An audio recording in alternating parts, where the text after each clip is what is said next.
Feel like I'm forgetting something, but I cannot know. I don't know what I'm forgetting. Mic is on. The Zoom is on. Yeah, I got it. I retrieved that, when Iraj was just about to start his class.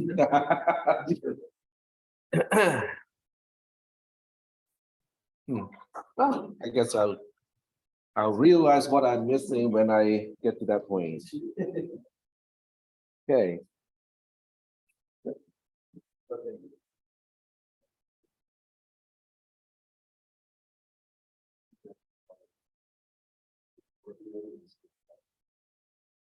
Set, hey Google, set alarm at 5:45.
All right, it is 5:30. I'm going to get started. So the first thing is I want to remind people who are participating remotely again that there's an allowance of 3 times, and I am keeping track. So just kind of keep an eye on that one because I can recognize quite a few people who have multiple remote participation already. So because I don't want to have to drop people when we're this close to the end of the semester because of excessive absences. So read the syllabus carefully and make sure that we are not getting to the excessive absence part. All right, so that's just a little general warning from the professor. All right, so what we'll do today is I am going to turn every single one of you into a compiler. Because what we'll do is we're starting to look into how to convert from C++ code into assembly language code. Doesn't that sound exciting? I mean, you guys will become organic compilers. Yes, okay, I like the enthusiasm. All right. So I'm also hoping that you guys have been reading ahead of the lecture, at least a little bit. The content of today's lecture is actually not too difficult, but to apply that, can be a little bit challenging, okay? Today's lab, I sent an announcement already. Tonight's lab is all multiple choice, and you have I considered, limiting the number of attempts to like 3. Okay, there are 6 questions, so that people kind of have to be careful and try their best to understand the question and answer, honestly. Then I thought about, who am I to say to tell people not to shoot themselves in the foot, right? So I'm just going like, yeah, let's go for highest score, as many attempts as you want. And there are only 6 questions. They're all multiple choice. Okay. But I do want to, as a dad, okay, I kind of have to remind you guys, try your best, okay, to work it out and not to use the infinite monkey approach. Okay, because guess what? That approach will not work, guaranteed, in the final exam. And that is a money back guarantee. Yes. Are we going golf course or are we going basketball? What? Like, those points, like, I just want to know that's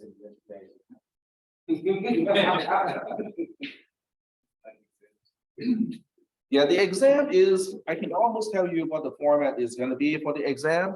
It is going, I will give you C code, okay, which is compilable, it works, okay, so the C code has no problem. I'll give you the assembly language implementation of the C code that is faulty. Your job is to identify what is wrong with the assembly language code and fix it. It is all on paper, which means I probably do not expect 100%, catching all the bugs, but that's what we'll be doing in the final exam. Yes. The C code won't have the error. The C code does not have the error. Okay, so that's the correct version of the C code, and then we have to just figure out why it was misprinted. Yes. Yep. But I do not give you ahead of time the number of problems in the assembly code either. So that means, you really kind of have to comb through the code and find out, okay, does this make sense? If that is the C code and this is the assembly code, does that make sense? Does that make sense? And so on. All right. So it's definitely not multiple choice. All right. So I just want to kind of get that out first here, just so that hopefully people will spend more time to really work out tonight's lab, because I think it's important. All right, so what we'll do is we are moving on to this material. And this material is basically just telling you guys how to convert a C program. And you notice that I use C and not C++ in most contexts. That's because C++ is a superset of C, which means everything in C is in C++. But there are certain features in C++ that is not in C. Okay, so that's basically what I meant when I say C++ is a superset of C. But this stuff here is really elementary. So we'll start with section 3.1. So section 3.1 starts with a structured conditional statement in C or C++, and this actually works in just about all the C-derived programming languages. So that would include PHP, JavaScript, etc. Okay. So this is a general template of a conditional statement. C is not representing the actual statement or the expression in this case. C is a placeholder of the condition. And BLK1, the one is not a statement. It is representing a chunk of code. It is just a placeholder of the then branch of a conditional statement. Block 2 is corresponding to the code that you want to execute when condition C is false, or otherwise known as the else branch. So are we doing okay so far in terms of what C, block 1, and block 2 are really representing? Okay, we're good? All right. So this code translates to something like this. Okay, so the bottom part is illustrating I call this flattening because we are removing structure. Every time you see open and close brace, it is kind of like a folder, okay, because it's a block statement. It serves as a folder. So we are removing the folders. We are putting all the files into the root folder into C colon on your hard drive. That's basically what flattening is about. Is that okay? All right? So we look at the second piece of code and we ask, are they the same? Okay. In other words, if C is true, do we end up just executing block 1 in the second piece of code?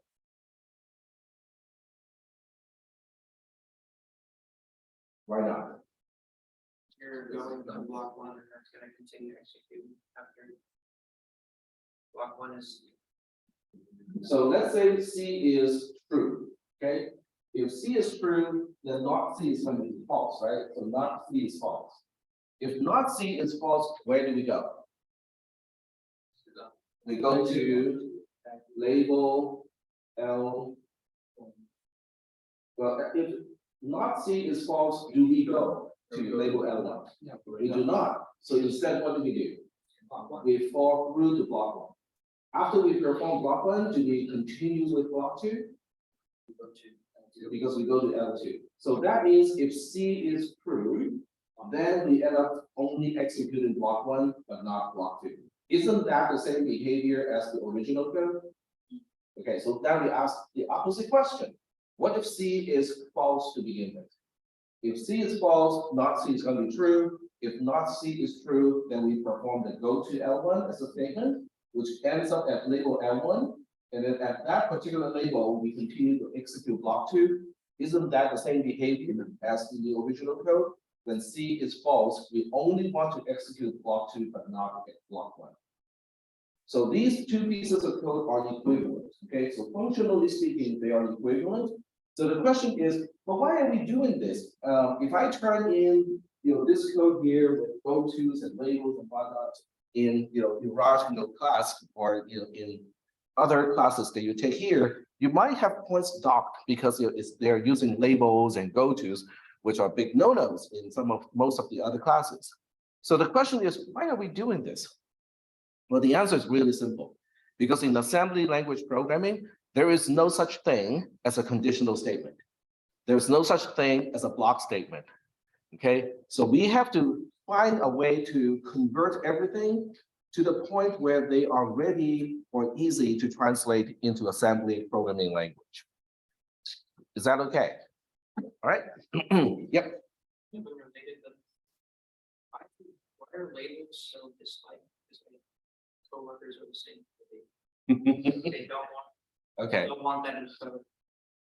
Okay, does anyone want to help answer that question? Why are labels and, generally speaking, go-tos such a taboo when it comes down to programming? Such a structure, like readability, or is it because it can lead to spaghetti code. Because there are no rules or no structure, as to where you can put a label. A label can be anywhere within the function that you put a go to. So you can go to from inside a else branch, inside a conditional statement, inside a loop, inside another conditional statement, to another loop, inside another conditional statement, inside another loop. There's no limit of where you can start, where you can put the go to, and where you can put the label. So when people start to use labels and go tos to basically patch problems, the code eventually becomes unreadable and it cannot be debugged. Yes. There's no logic to trace it back there. It is not so much there's no logic to do it, it's just very difficult to do. And if you use goto, even breaks and continues, I don't use those. Because breaks and continues also changes the meaning of the condition of a loop. Because without a continue and without a break, particularly breaks, I can look at the condition of a loop and I can know right away what does it mean to exit the loop. Because the only way to get out of the loop is for the condition to become false. The moment I start to use break to break out of a loop, then I can no longer just look at the condition of a loop and understand what does it mean to be out of the loop. Because now I have to look into the body of the loop to see if there are any break statements. And if so, when do the break statements execute? So it becomes a lot more complicated when it comes down to I'm trying to understand the code itself. So basically, it's one of those problems that like when you're dealing with something really small early on, Yep. it makes your life easier because it's a quick fix. But then when you're scaling up and you're dealing with large programs, it becomes a big nightmare. Yes, it is a scalability issue. So that, I hope that answers your question. It's like the same thing. Yeah, it's like putting like a post-it note in like a mural that's like the size of like a city. you know? And then you're like, well, this post-it note and then down this street goes down this post-it note. What? Now I gotta go through every block, like. Right, some solutions work at a very small scale, but they cannot scale up. And that's the main reason why in normal programming, we do not use GoTo. So I think, one of the questions that some of you may have right now is to say, well, doesn't that mean assembly language programming is really messy and it's hard to track and it's basically impossible to do? The answer is no, okay? If we structure our assembly language code in a particular way, it can still be resembling your high-level code, even though we are using JMPs instead of GoTos and also labels. You can still make your assembly language code somewhat easy to understand. So we'll get to that part later as I show you examples of how to write assembly language code that follows almost exactly the same structure as the original C. So we'll get to that. All right, so continuing on, we have a simplified conditional statement because it has no else branch. Now, with this one, it is the same thing as the previous one, except block 2 is empty, okay? But with this one, we can simplify the translation or the flattening of the code. So this way, with this one, we can just say if C is false, go around block 1 to L1. And if C is true, then not C is going to be false, and then we will continue with block 1, accomplishing exactly the same thing as the original code. So are there any questions about how these two blocks of code are equivalent, even though one has GoTos and labels and the other one does not? You good? All right. So we are now moving on to loops. And the first type of loop is what I call, most people call this a while loop. I call it a pre-checking loop because the term pre-checking, I think, describes this type of loop better than just a while loop. But nonetheless, okay, you already know what a while loop is. Because if somebody is saying, oh, I don't really know what a while loop is, I will seriously tell that person to retake CISP310. Because it is foundational, okay? Not understanding your basic C control structures is not gonna work in this class. Okay, so the while loop is now translated into this code here, which is the flattened version. So the question is, does it do the same thing as a while loop? The behavior of a while loop is to check the condition C first.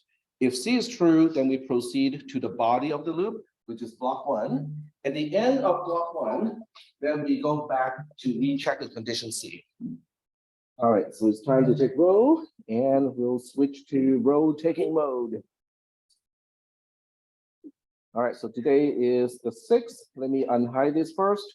So this way you guys can kind of go in right away, and then I'll show you the row taking word.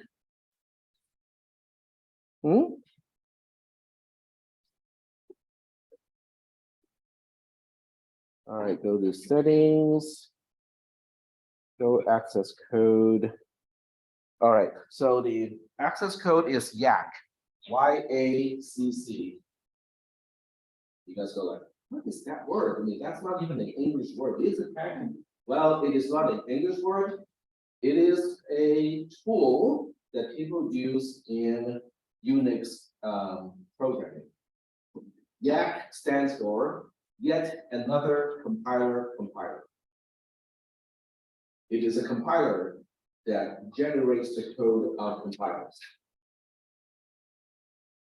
It's a really useful tool because what you do with YACC is you specify the syntactical rules, the tokens, the keywords, the symbols, open brace, close brace, and so on and so forth.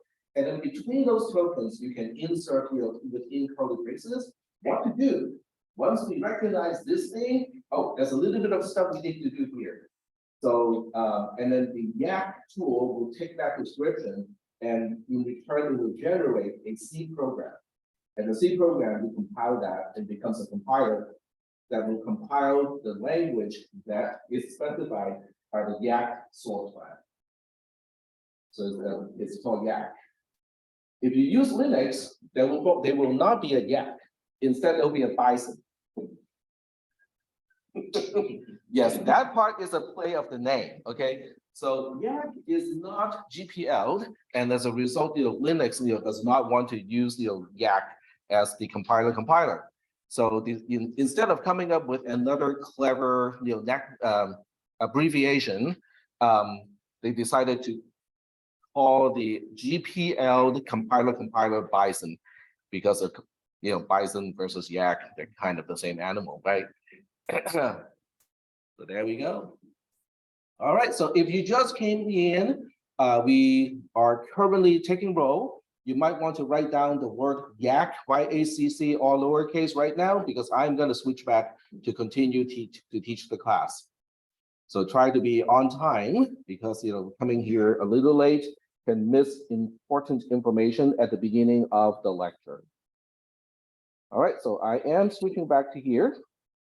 All right, so looking at the two pieces of code, okay, I just described what a normal while loop would do. So now we take a look at the second loop or the second piece of code and ask, is it going to do the same thing? So we have L1 first, because we need a label so that we can go back to the beginning of the entire chunk of code. The first thing it does is to check whether not C is true or not.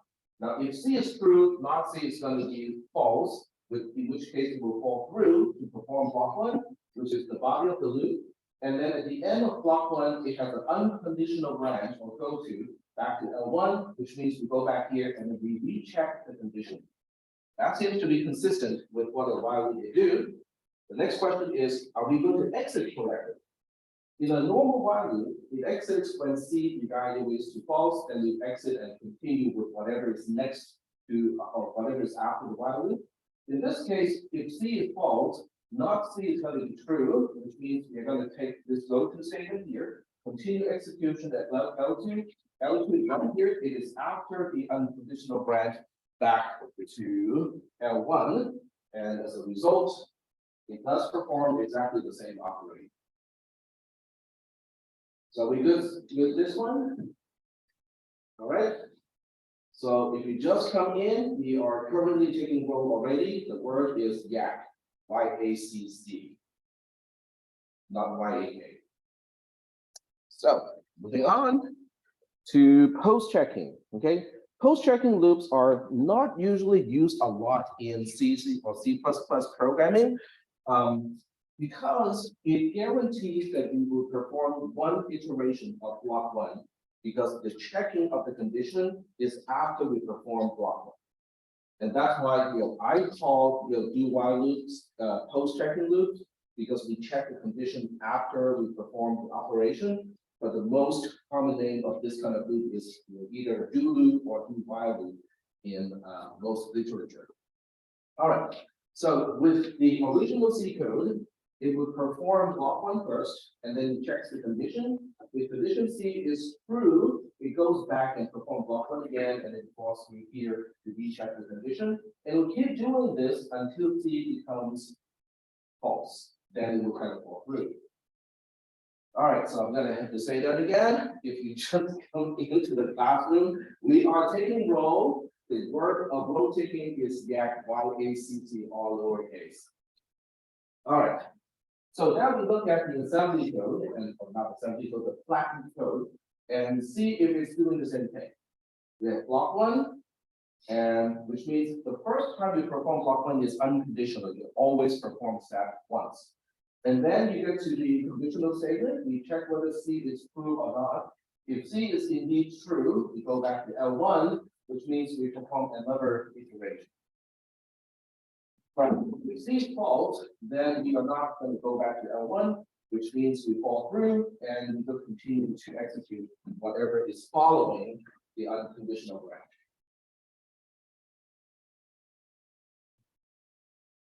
Yes, we just took row.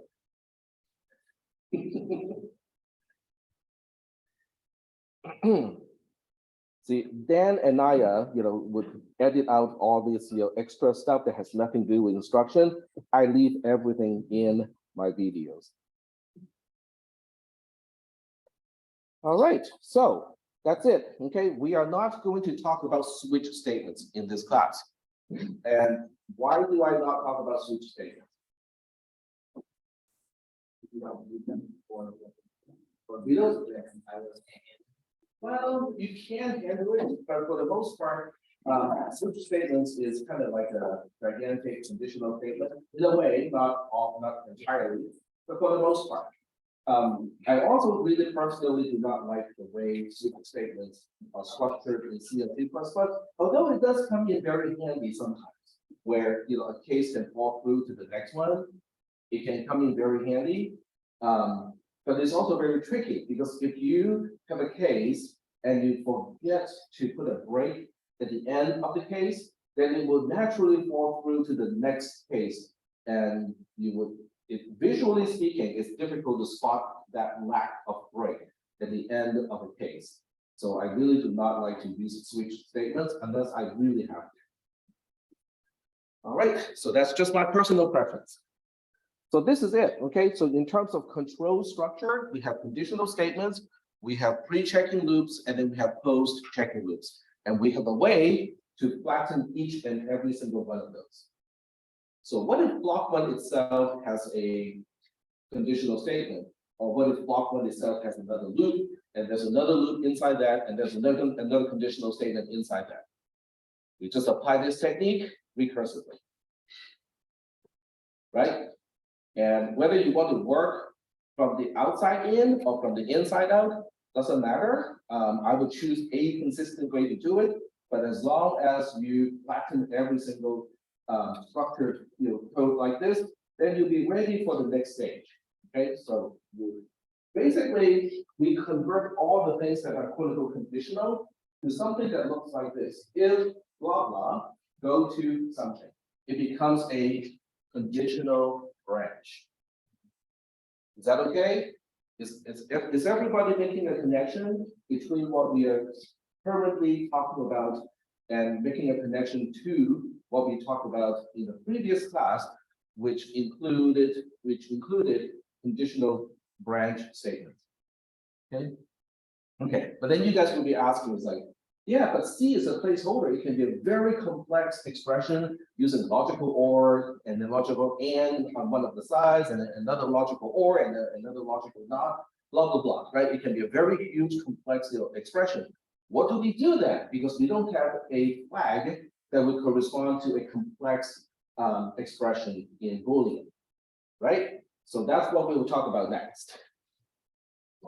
Because our objective is to boil everything down so that we can express all the conditional branches using JCI, JSI, JOI, JLI, I forget, JZI, that's it. Okay, so we want to boil down to just those conditional statements. All right, so the next one talks about how we can do the conversion. So if you have something that has a negation and you want to just not programmatically, but you want to use the least involved approach to get rid of the negation operator, then you can translate, if not C, go to L1, you translate that to if C, go to L2, L2 is a continuation label, and then you have a unconditional go to after the conditional branch, you go to L1. So I'll be looking at both of these pieces of code and understanding how they are doing exactly the same thing. Are we good? Are there any questions? The second slice, where is L1? I'm not seeing where L1 is. I just see the go-to. Yeah, we don't, in either case, we don't know where L1 is. In other words, this L1 can be the label of a loop before, it can be the label of the else statement, which is after, and so on. We don't know exactly what is the context that we have, if not C, go to L1. But we know, not even not knowing where L1 is defined, this code is functionally the same as the original code. That's all we need to know. All right. So that's one way to take care of the negation operator, Boolean negation. So now we move on to logical OR. So with logical OR, which means, if you have a conditional go-to and the condition itself is a disjunction or an OR, it's C or D, then we can turn that into two conditional go-tos. The first one simply says if C go to L1, and then the second one is if D go to L1. Does that make sense to you? We got two chances to go to label L1. If C is true, we're good. We go to L1 right away. If C is false, then we fall through to the second conditional go-to, which means if D is true, we still get a chance to, we still go to label L1. It is only when C and D are both false that we'll fall through this entire chunk of code. Does that make sense? All right. But this also should also explain to you why in C, C++, basically any modern programming languages, Boolean expression evaluation is quote unquote short-circuited. What does that mean? Does anyone remember what is short-circuited Boolean expression evaluation? Yes. Checks on the wrong side of the equation. It would check from left to right. As soon as it has the conclusion, it's done. It does not necessarily evaluate both sides of the expression. So that's called short-circuited Boolean expression evaluation, or otherwise known as lazy evaluation. So if C, then there's no reason to check it. That is correct. So normally, okay, if these things, if C as an expression or D as an expression has no side effect, then it doesn't matter one way or the other. Okay, whether it is going for both, whether it's going for C first and then D first, and then, or whether it is going for D first and then back to C, it will not make a difference if they have no side effect. But one thing you will notice in C++ or C programming is a lot of programmers make use of side effects. In other words, C can be a call to a subroutine that does a bunch of stuff. And same with D. So in that case, whether you check C first and then D versus we check D first and then C makes a big difference. Whether it is short-circuited or not also makes a big difference. So I hope this is also explaining some of the concepts that you have already learned in CISP360, except in this case, we get to understand, so that is why, okay? Because in the process of translating the source code into assembly code, this is one of the steps that has to happen. Okay. And then the last one is conjunction, or just what we know as AND. So if the original condition is if C and D we go to L1, then it translates to something that is a little bit awkward, because it will first check whether not C is true. Because if not C is true, then we just go to L2, which is the bypass or the continuation label. But that makes sense, right? Because if C is false, then C and D is guaranteed to be false. Why would I want to check D in that case? So I just kind of fast forward, and go to the continuation label and not even bother to look at condition D. Does that make sense? On the other hand, if C is true, then what do we do? If C is true, then we should evaluate condition D, because we need both of them to be true in order to go to label L1. So in the flattened code, if C is true and not C is going to be false, we are not going to label L2. Instead, we fall through to evaluate if D is true or not. In that case, if D is true, then we end up going to label L1. But if D is false, then we still continue with whatever code is after this entire block of code. Is that making any sense? And this is it. Okay, so this is mechanically how we can get rid of Boolean operators. So we took care of control structure, conditional statements, pre-checking loops, while loops, post-checking loops, do while loops, And now we have taken care of all the operators. So what is left? So can someone describe to me what is at the very core of a condition? What are we actually doing? I mean, Boolean operators result in a Boolean value, but you still have to give a Boolean operator something to work on. So at the very core, what are we giving Boolean operators to work on? Comparisons. Comparisons, very good. Okay, so now we're boiling down to the point where we have to deal with comparisons. Okay, very good. So when we get down to comparisons, we'll skip section 4.4 for now, and we'll get to comparisons first. So there are 6 comparators, or there are 6. These are called relational operators because we're relating the left-hand side to the right-hand side, but we'll just call these comparison operators. So if we have in the original phase, if x is less than y, that's fine. Why? Because we have j something I instructions that can branch if and only if the minuend is less than the subtrahend. Okay, I'm just pausing here to make sure that you guys can link what I just said to the instructions and also the flags that we have talked about already. So I'm going to give you the clue, which 2 flags, the C flag for unsigned less than, and then the L flag for signed less than. So when we talked about binary comparison, we were actually trying to set up the context, set up the knowledge that we need now when we need to do comparison when we're translating code. Okay. If the original comparison is if x was greater than y, it's easy because you'll have to flip the direction of comparing, and we're done. If the original one is x is less than or equal to y, then we can convert it to if x is less than y or x equals to y. Equals is easy to handle to. Which flag do you think handles equals to? If you perform a subtraction and the result is a 0, so that means which flag? 0, The Z flag. That's right. So JZI can handle the case when 2 values are the same. X is greater than or equal to y is easy because with the direction. Okay, x equals to y is not a problem. And then x does not equal to y can be the negated version of x equals y.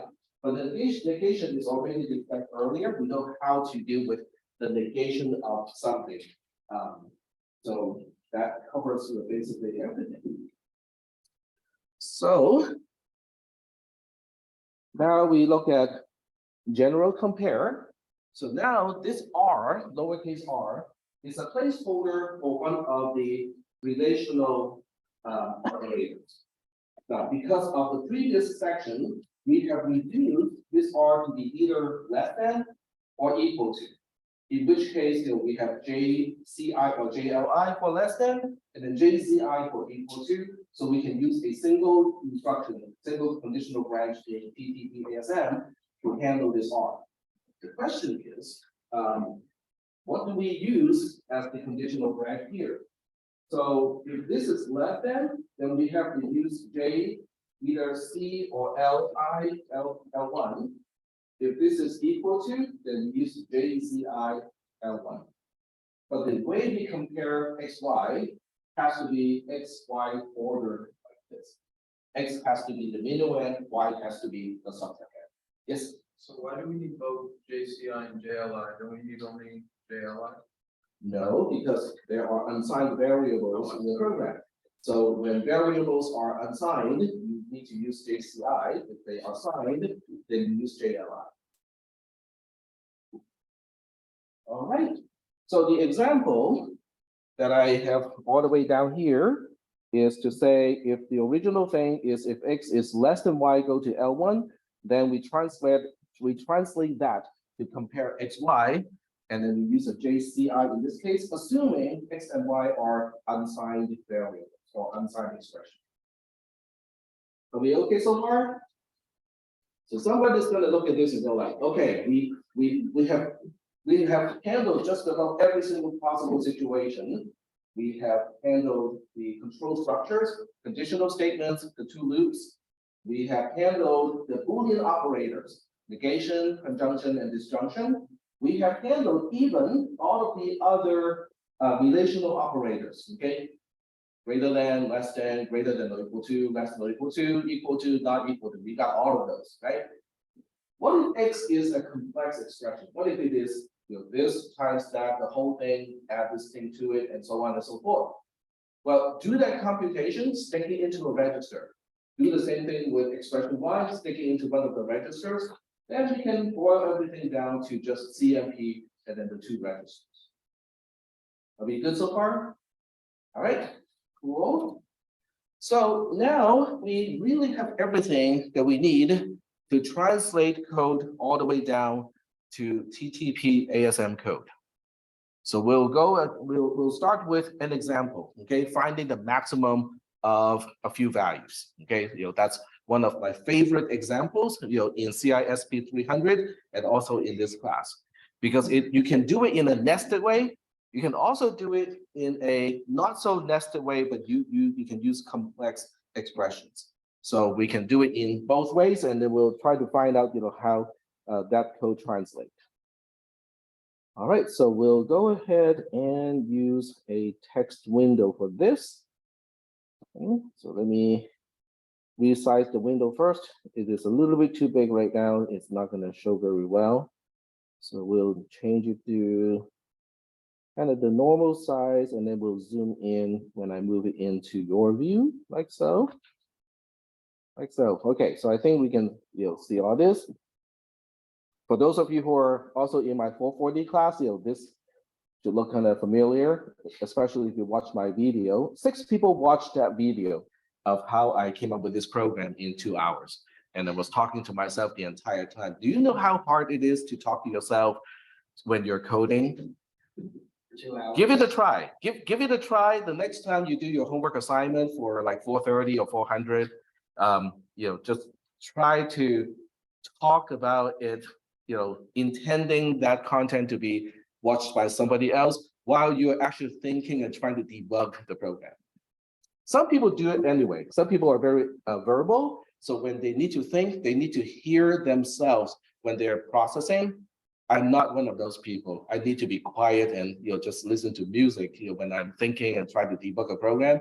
So doing that little illustration was an interesting experience. I'll just put it that way. Okay, so we're going to work on this program now.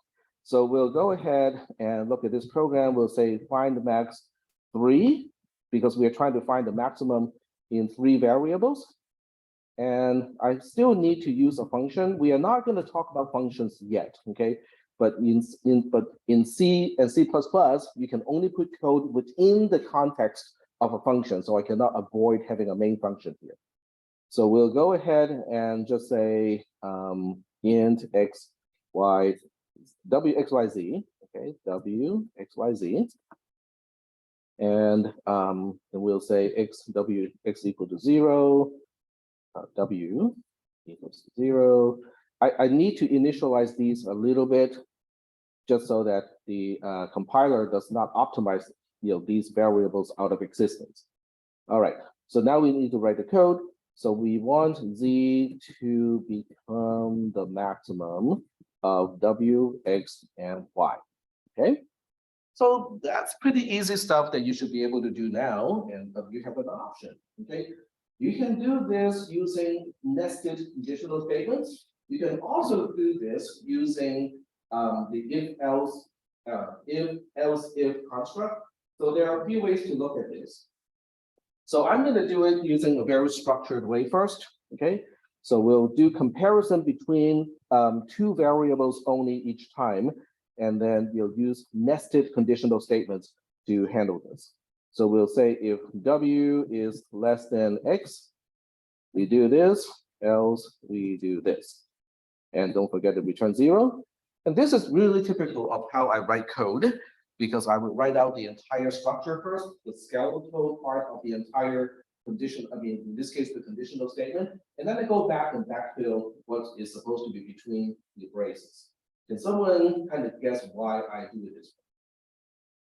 So you don't miss anything, it's like having parentheses matching. Yep, so I don't forget.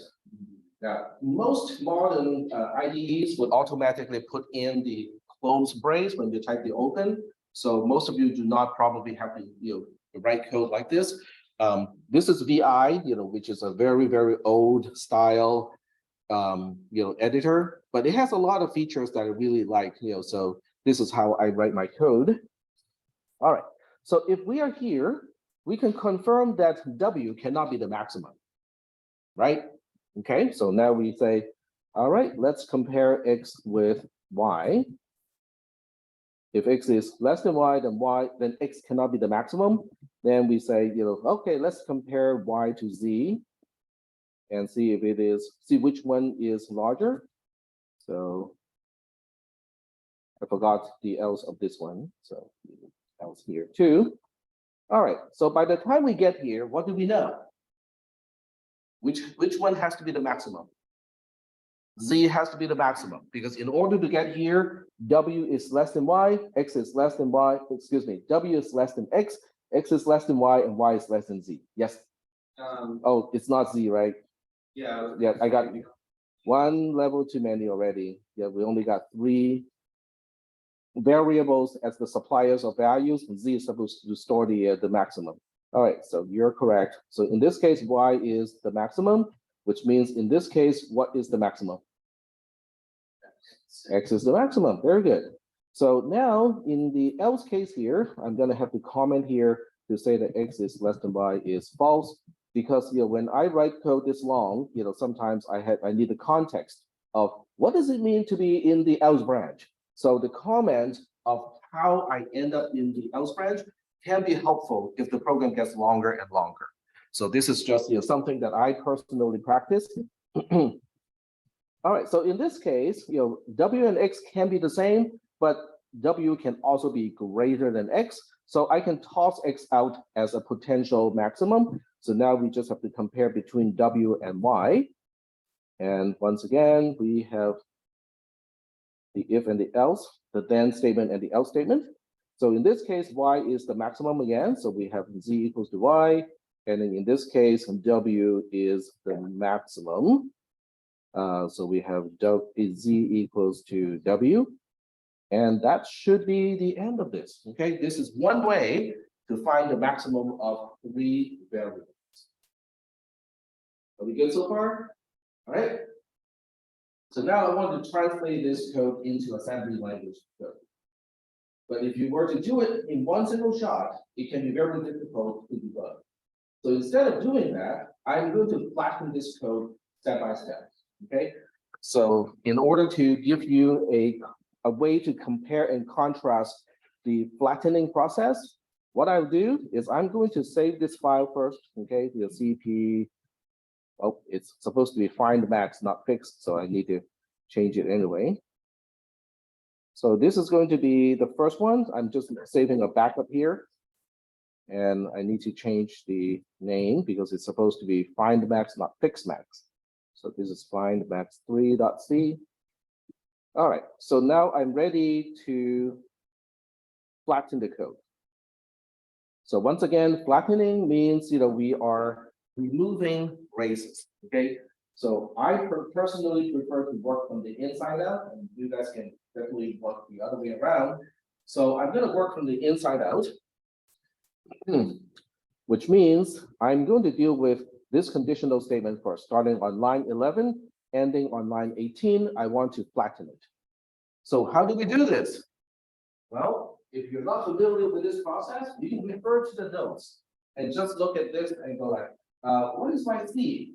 Well, C is X is less than Y. What is my block 1? Block 1 is Z equals to Y. What is block 2? Z equals to X. So we identify all of those components to match the template. Once we match the template, then we can just insert the go-tos and the additional branches and the labels and stuff like that. So we can now convert this code by first inverting what we are comparing here. So I'm just using a negation. And then I have to say, if this is true, we have to go to the else label or the label that is corresponding to the else branch. So I can use label L1, L2, L3, and so on, but that's really easy to lose track. It's very easy to lose track of where am I? What is L3? What does it mean to be at L3? So one way that I personally use to label, to name the labels is to use the structure of the code to name the labels. So what do you mean by that? So in this case, we are inside the then statement already. So I would say this is inside a then statement, but then it is the else statement inside the then statement. So this can be the name of the label corresponding to the else branch here. So then else is defined here, and I'll just go ahead and remove the extra braces instead of commenting out. Now we also need to go to here. So we have to go to, this is the then, inside the then branch, but then this is the end if label corresponding to the nested conditional statement. So the label of then and if should be defined here. So do we have any questions about how I flatten this piece of code? Little bit, no questions. Now, if I do have sequential, like multiple conditional statements, then I have to start to use 1, 2, 3, 4 to differentiate which conditional statement within this nested context. So it does get a little bit ugly at that point. But right now I don't need to do it, so I'm not going to use numbers or digits. Yes. So before we flatten the code, it said that because X is less than Y, but we can just leave that as is. So why do we need to add a not in front of it? We cannot leave it as is, because if you leave it as is, then the go-to will be going to the wrong branch. Oh, okay. Yeah, so you do have to negate the condition first. Now you can say, well, negating the condition is just turning into X is greater than or equal to Y. That is true, but I'll do it later, okay? Because at this point, I'm only focusing on one task at a time. Right now, I'm just flattening the code. Identify the components, see block 1, block 2, and just convert it, okay? And I can now do the same thing with the second nested branch, which nested conditional statement, which is this one here. So I'm going to do the same thing. I will start with negating the condition and then go to, in this case, it's going to be else, because where I'm going to is the else branch of the conditional statement that is nested in the else branch of the outer conditional statement.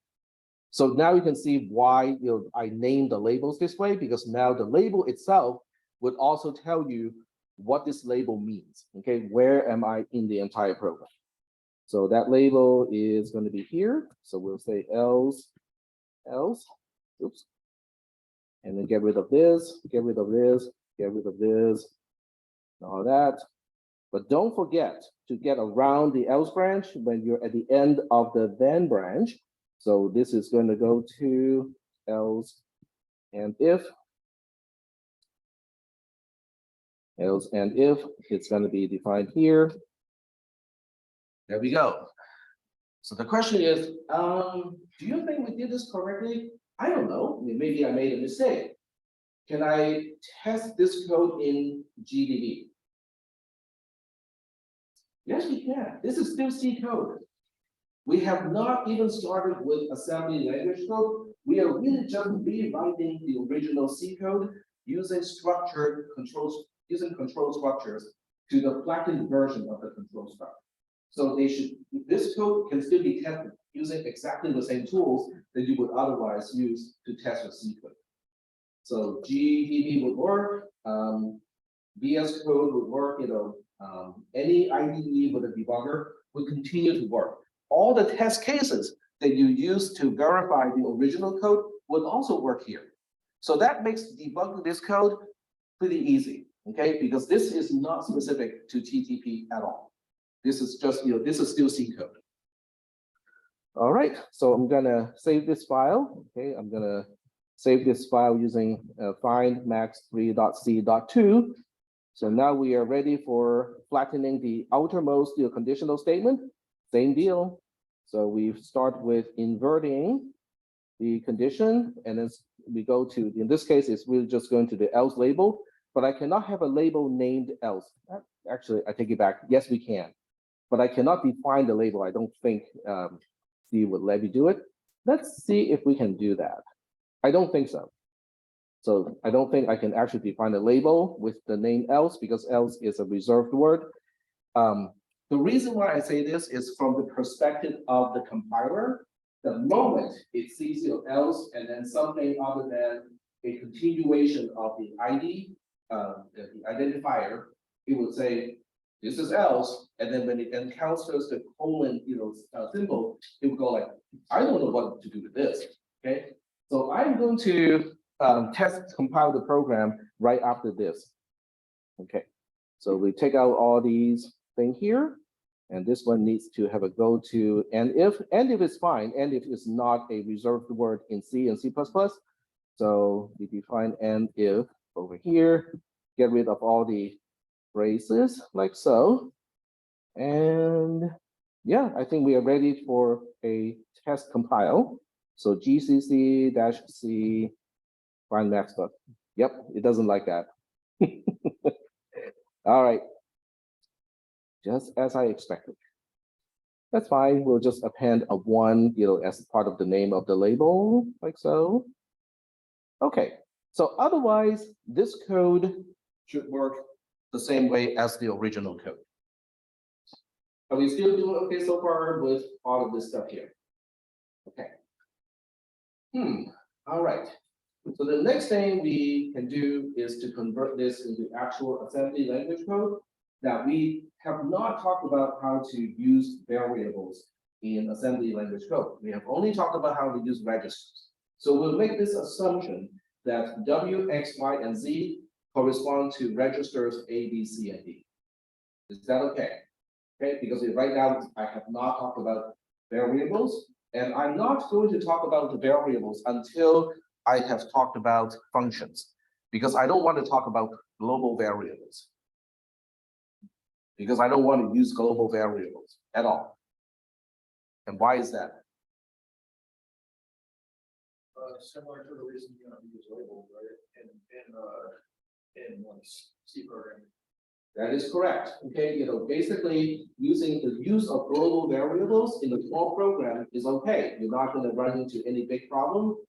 But when your program scales up and you use global variables as a way for functions to communicate with each other, then it can end up with a situation where things are really, really hard to track. In fact, it is worse than using gotos and labels, because gotos and labels are within the same function, but the scope of the global variable is across functions as well as within functions. So that means one little line of one function can impact all of the other functions referring to the same global variable. It becomes very difficult to track who made a change to this global variable. So that's why, I'm not going to talk about variables until we have talked about functions, so that we can start with local auto variables and not global variables. All right, so now we can test this code, okay, just in C a little bit, just to find out whether it works or not. And then we'll convert this into assembly language. I'm just checking the time. Yeah, we got plenty of time, we can get this done. All right, so we have GCC-G, which is including the symbol table, so we can use the debugger, -O to create the executable and then the source file. Okay, everything seems to work. Then we say GDB find max 3, and now we are in the debugger. We list the program. I just need to find where to put a breakpoint. So we put a breakpoint on line 9. So I have a chance to set variables X, Y, and Z. And then we can put a breakpoint on line 26 so that we can check the value of variable Z to make sure that it gets the right thing done. All right, so we run the program. We set var X equals W equals to, I don't know, 5. And then X is 2, and then Y is, 4. 4. Okay, there we go. So W is the maximum in this case. So when we in the debugger, you can single step and whatnot, but the focus here is not to trace this program step by step. So I'm just going to use a continue all the way to the next breakpoint. And then we can print variable Z. It is indeed the maximum of the 3. So the code works in this particular test case. So with only this result here, I cannot say that the program works all the way, all the time. I can only conclude that it worked in this particular case. But the focus of this class is not about program verification. So I'm not going to get into how to verify that your program works in all cases. All right, so are we good here? But the point is, the program is now very, very close to convert into assembly code. So I still have a few more steps to go before we get there. Okay, so let me go back to the code. So then we can finish that process. So we'll copy findmax.c to findmax3.c.3 this time. And then we'll do some very last adjustments because hey, there's a negation here. So if there's a negation here, our first thing to do is to say, let's turn this into greater than or equal to instead of using the other trick. So we can do it this way. I mean, there are a few ways to do the same thing. Return this way, and I'm going to keep this one the way it is. Okay, so this is the first thing I can do, and then the second thing now is to reverse the order. So I can now say X is less than or equal to W, and the same way over here, this becomes Y. This is less than. This is X. Oh, right. There we go. And then we say, but this is the same thing as X is less than W or X equals to W. Same thing over here. So I am doing in place, changes here. So if you want to know the details of this process, you kind of have to do the screenshots at the right time. Y equals to X. And with this one, I want to keep it the same way like this one. All right, so now we have an OR, so we have to take care of the OR. To take care of the OR, it means you just have to you need 2 of these. The first one takes care of the first condition. And then the second one takes care of the second condition like this, right? And then this thing, exactly the same thing. We break it into 2 halves. And the first half takes care of the first comparison. The second half takes care of the second comparison, like so. And then with this one, I kind of choose to do it in a slightly different way. So I'm going to invert this again. So let me see. Right. So if I invert this, that means this one goes to else, and then I can just negate, take away the not here. So now it is going to accomplish, oh, I need a continuation label. So we need to define a continuation label here. Oh, I need to have a name here, else continue. And this one is now going to else continue. So I just chose a different way to proceed with this one, okay? Are we doing okay so far with all of these steps? Each technique goes back to one of the techniques that is in the background of this text window, of this command line interface window. Is that okay? All right. So if you're not quite catching all of those things, one thing you can do is when you watch this video again, with every single change that I make, try to reference back to the original document that we were looking at earlier, and just point to, oh, okay, technically did this transformation using that particular pattern. Okay, so that exercise will be quite useful so that you can actually recognize the pattern here. Okay, so we are really almost ready for assembly code conversion, but I want to do the test one more time, okay? Just to make sure that I did not make a mistake doing all of these transformation. So I compile the program again, right? Right, I forgot a line 20 to 23. Okay. Line 22, forgot a semicolon here, that's why. And this one should be fine because it is the label definition. Yep, there we go, GDB, find max 3, put a label on line, put a breakpoint on line 9, and then put a breakpoint on line 30, run the program. And I'm going to use exactly the same test case. So set var w equal to 5, set var x equals to 2, set var y equals to 4, continue execution, print z, it's 5. So apparently I did not make a mistake. Okay, this is not conclusive, but as far as this particular test sample goes, it is consistent. All right. So now the question is, how do we convert this into assembly language? Okay. So now this is where you will see the conditional branch. If blah blah go to something, comes in really handy now. So what I'll do is I am copying this into a TTPASM file, or just a regular text file is fine too. So we can use mousepad. Yeah, copy find max3.c to find max3.ttpasm, which is really just a text file. It's not special in any way. So find max3.ttpasm. I'm using mousepad, not mouse pad. There we go. Nope. There we go.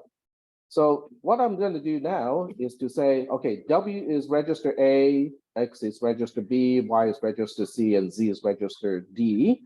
So we can go ahead and change a bunch of that stuff.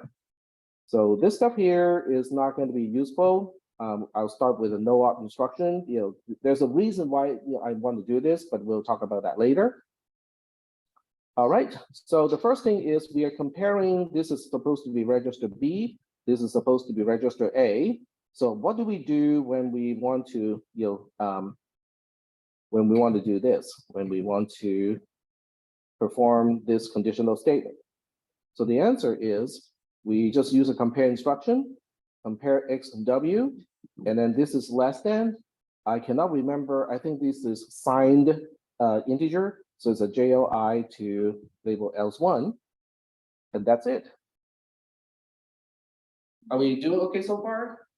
So when we boil everything down to a single comparison as the reason whether to branch or not to branch, then it simply translates to a compare followed by a conditional branch that we can actually do in the assembly language. Okay. Then the next line is this one. The thing about this construct here is I don't even need to compare again.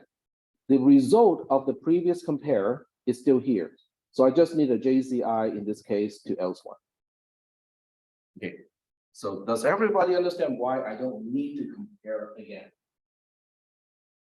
Because the previous compare affects all 5 flags.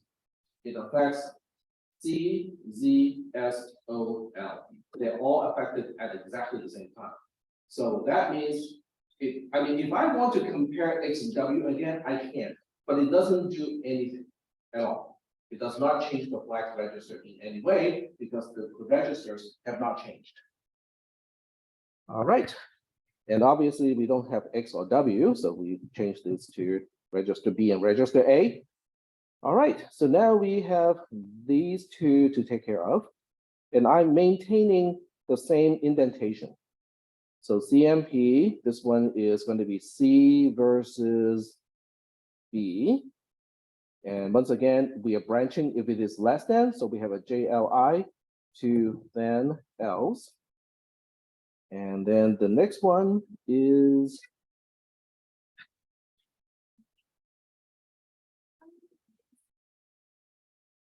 nope, the other way. Yep. So the indentation is for organization, we don't really need we just go line by line. Yes, you can.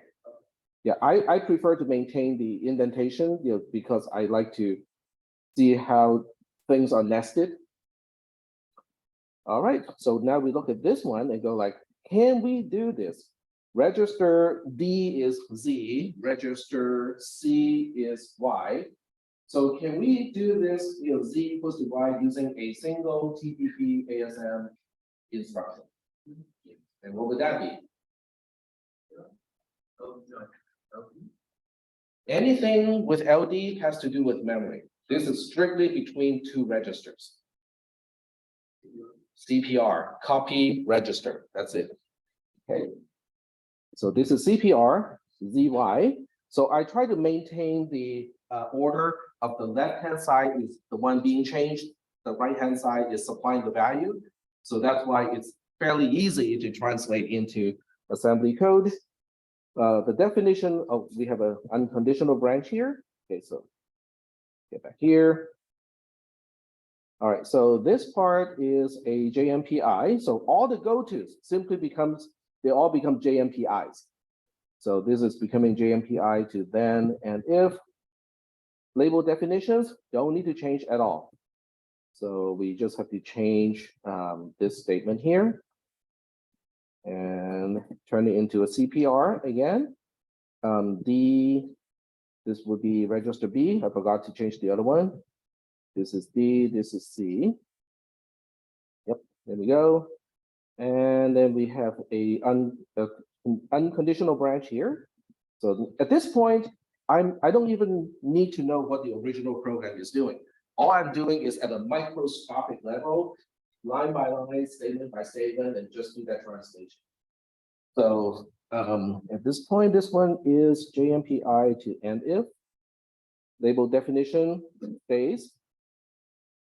All right, so with this one, we just kind of do the same thing. CMP W is register A, Y is register C, and then we follow by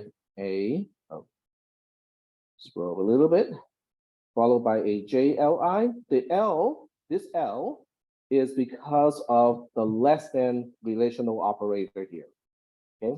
And it is signed, and therefore we use L and not C. So we go to else cont. Label, the next line is a unconditional branch, which becomes JMPI to else. Label definition stays the same. We are now copying register C to register D. So we have a CPR DC. Then we have a unconditional branch. I mean, I could have just edited this in place, but I'm commenting out the original C code just so that you can refer to what it looked like before. We have label definition, and then we copy register A to register D this time. So we have CPR DA. And let me resize my editor so I can bring up the bottom part too. There we go. All right, so where were we? We were here, and if there's no such thing as a return zero. So if you see return zero from main, it's a halt, and that's it. Okay. So now we have this entire program converted into assembly language. Let me take a look at the time, see if I have enough time to run a few test samples through it. Yeah, we got 10 minutes, so we got time. All right, so the next thing we need to do is to test this code. So the question now is, what do we do to test this code? Well, this one is pretty easy because what we can do is we can load the program into RAM, doctor the values of register ABC, right? Run it all the way to the halt instruction, and then check register D to see whether it got it right correct. To see whether it got the program executed correctly or not. So that's what we'll do today. There are more advanced methods to check the execution of your program, especially when it doesn't work. So we'll talk about those techniques when it is needed, but in this case, it may not be needed in this case. So we go to the source tab, we paste the entire program in, and then we have to check and make sure that there are no errors in the entire program, and there's none. Then we go to the RAM file tab. So you might want to jot down the time because this is me demonstrating how to run the code and also how to check the result of running the code. So you might want to kind of write down your own instructions of how to do the same thing. All right, so we get to the RAM file tab, we go to file, we go to download and download the CSV file. And we'll call this one find max.csv, find max3 CSV. All right, so the file is downloaded. We switch to LogiSim. I have it already prepared. So we get to RAM, right click, go to load image. And then we point it to the file that we just downloaded, which is find max3.csv. The program is now loaded. And the program works now, okay? But finding the maximum of 0, 0 versus 0 is not going to tell us whether the program works or not. So we are going to resemble the original test case. So W has 5, X had 2, and I think this one was 4. Okay, and then we can now switch back to main and just let it rip. So make sure tick frequency is all the way up. And then do a Control K. Okay, so we're pretty sure the program has halted already. The microcode pointer being 010 means we're at the halt microcode. So Control K again. And I can tell right away that the program got it done correctly because register D is also visible, but only in base 2 as an output pin. As an output pin, register D has 00000101, which is a 5. So with this particular program, okay, it's easy enough to verify the execution like that. Now, the question is, what if the program has a bug and this value in register D came back as something other than that? How do you debug a program? So that becomes the next question. In today's lecture, I will give you a quick demonstration because I think we got time to do it. Yeah, we got time to do it. All right, so this is the fun part. This is the really exciting part. You run TTP on the command line, and then you collect the trace data. Not much different from what you did with counting the number of times the no op executed at label L2 or label L1, I cannot remember, but it's not much different, but except this time it tracks everything, okay? This tool is designed to track everything, okay? So what I need to do now is to close the GUI and go back to the command line. And I can probably close this one too. So I'm gonna go back to mousepad, close this, and sure, save it.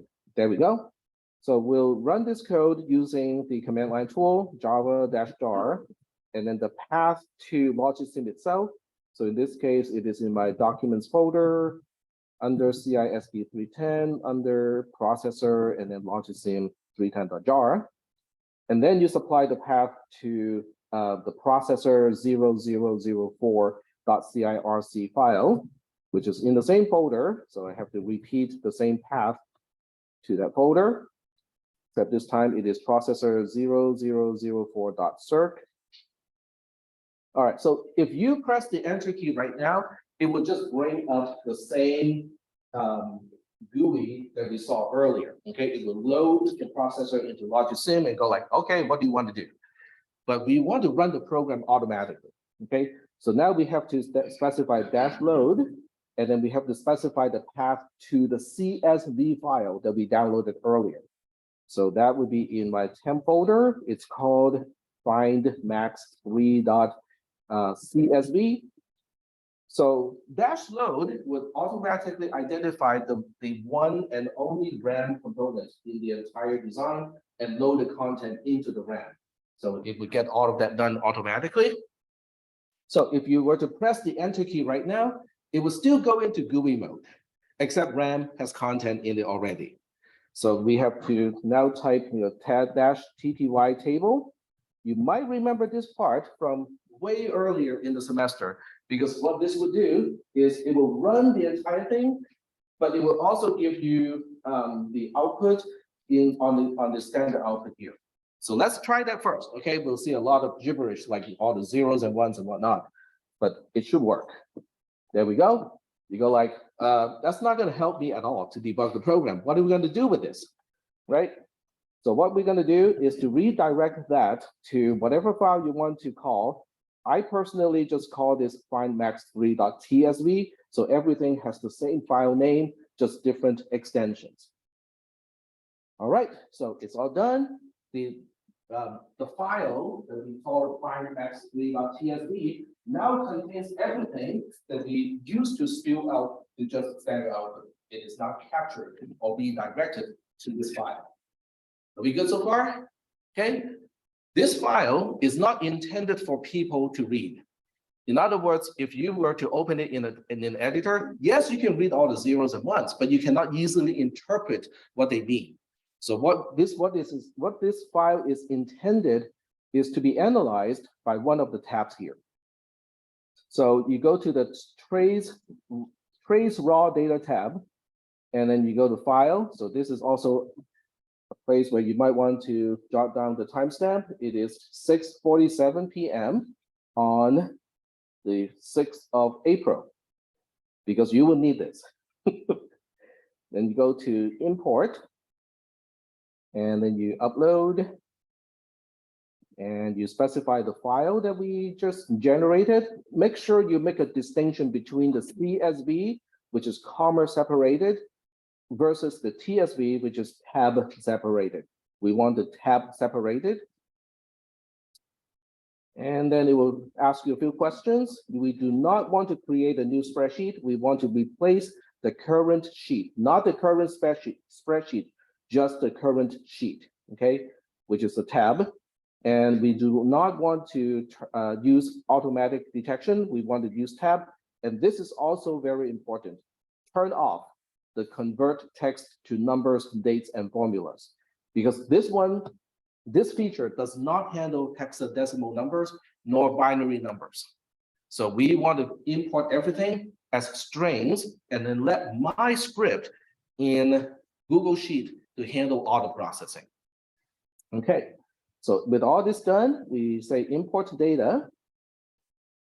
This will take a while because I'm using a spreadsheet to do what most other people use some other tools for.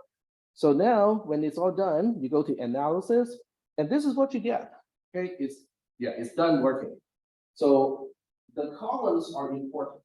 Column A gives you the address of what opcode just executed. So this tells you at location 00, we did something. What did we do? What we did corresponds to line 1, and the source code of line 1 is no. The next thing that executed, you don't mind the blank lines, okay? It's going to be there. The next one is at location 01. What did we do? It is a CMPDA instruction that executed. Now, I did not have a chance to load anything specific into all the registers, so they're all zeros, right? So if they're all zeros, we are basically performing 0 minus 0, which is 0, super boring. But we can check all these flags and see if it makes sense. Is 0 less than 0 in an unsigned way? No. Is 0 minus 0 0? Yes. Is the result of 0 minus 0 negative? No. Does it cause an overflow? No. Is 0 less than 0 in a signed way? No. So the flags, they all make sense. So this particular spreadsheet automatically processes all the zeros and ones that was captured earlier, and it shows you the path of execution. So in this case, the next one is the JLI instruction, and this is where things will get interesting, because on location 02, we have a conditional branch instruction here. So the question is, are we going to conditionally branch? Okay, what do you think? Did we conditionally branch? We did not. Because JLI says, branch if and only if the L flag is 1. From here, we know the L flag is a 0. So we did not branch. It falls through to the next instruction at location 04, but in terms of the source code, it is it's on line 7, it is JCI. This is part of the OR, remember? We use one and then we have the other one right after that. So this is the one that will take place, okay? This JCI will happen because the Z flag is a 1. So how do we know that it took place? Because when we scroll down, we can see that we just went from location 04 all the way to location 11. In terms of the source code, we went from line 7, which is JCI else1, to line 26, which is comparing A versus C. So I'm running out of time, but you're getting the idea of how the trace works, okay? It basically shows you the execution of the entire program. Instruction by instruction. It even tells you the result of all the flags. Now, if we did change any of the registers, it would also show up on, I cannot remember which column, but one of the columns will show up, hey, this register just got changed. This is the new value of that register. Or if we write to memory content, it will also show up in one of these, I think that's column C. It will tell you that, hey, this location just changed its content from this value to this value. So that means all the effects of running your code is going to be reflected and also interpreted in this particular trace. And that is even better in some way compared to GDB. Because the GDB, once you get past the point where the mistake was made, you go like, I have to rerun the program and put a breakpoint earlier than that. This one, you just scroll up. And you can scroll up, you can scroll down, because this is the entire execution of the program. Before you leave, I have to give you the access code of the nice lab. So let me give you that first, and then you guys can get started once you get to the lab.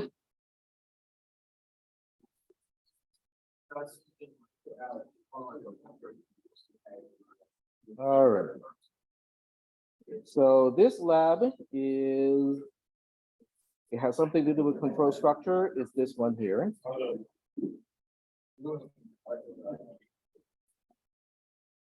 And the access code is GCC, which stands for the new C compiler. The new stands for new is not.